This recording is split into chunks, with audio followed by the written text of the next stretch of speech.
Yes start. महोदय, यह बड़े गौरव और प्रसन्नता की बात है कि हिंदुस्तान में 10वां विश्व हिंदी सम्मेलन का आयोजन किया गया था, जिसमें लगभग 40 देशों के प्रतिनिधियों ने हिस्सा लिया था। मैं इस संबंध में कहना चाहता हूं कि इन प्रतिनिधियों में से कई प्रतिनिधि तो उन देशों से इतर के थे जहां पर हिंदी बोली और समझी जाती है। 10वें विश्व हिंदी सम्मेलन में वेनिस विश्वविद्यालय इटली की प्रोफेसर मार्का ने कहा कि भारत में उनकी शुरू से ही रुचि रही थी और इसलिए हिंदी सीखी थी। हिंदी एक वैश्विक पहुंच रखती है। साथ ही कहा कि दूसरी भाषाओं के चक्कर में अपनी मातृभाषा को भूल जाना ठीक नहीं है। चीन के प्रतिनिधि ने धारा प्रभाए हिंदी में अपनी बात रखते हुए कहा, हिंदी दुनिया की बड़ी भाषा है और इसका लगातार विकास हो रहा है।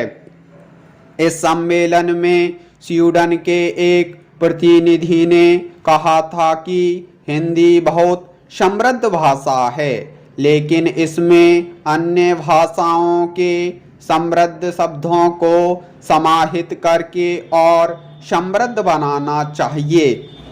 इस सम्मेलन में पोलैंड वार्सा विश्वविद्यालय के एक प्रोफेसर ने प्रधानमंत्री द्वारा कही गई बातों को दोहराते हुए अपनी सहमति व्यक्त की थी।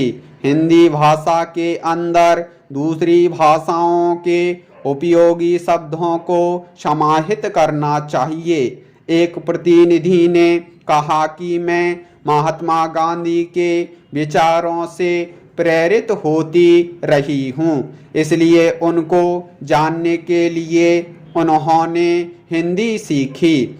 आजकल हमारे यहाँ हिंदी और हिंदी की फिल्में बहुत लोकप्रिय हो रही हैं।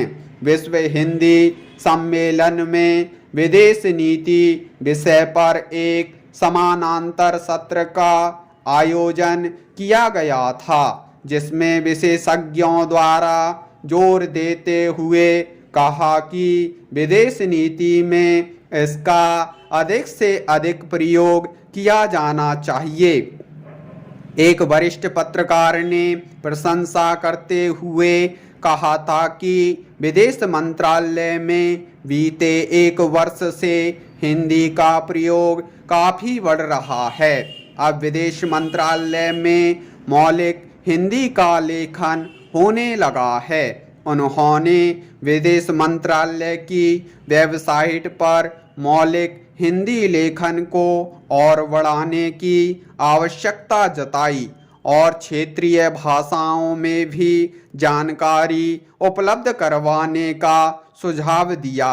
उन्होंने यह भी कहा कि प्रधानमंत्री और विदेश मंत्री हिंदी में बोल रहे हैं, लेकिन विदेश मंत्रालय के अधिकारी आज भी अंग्रेजी ज़्यादा बोलते हैं। Full stop.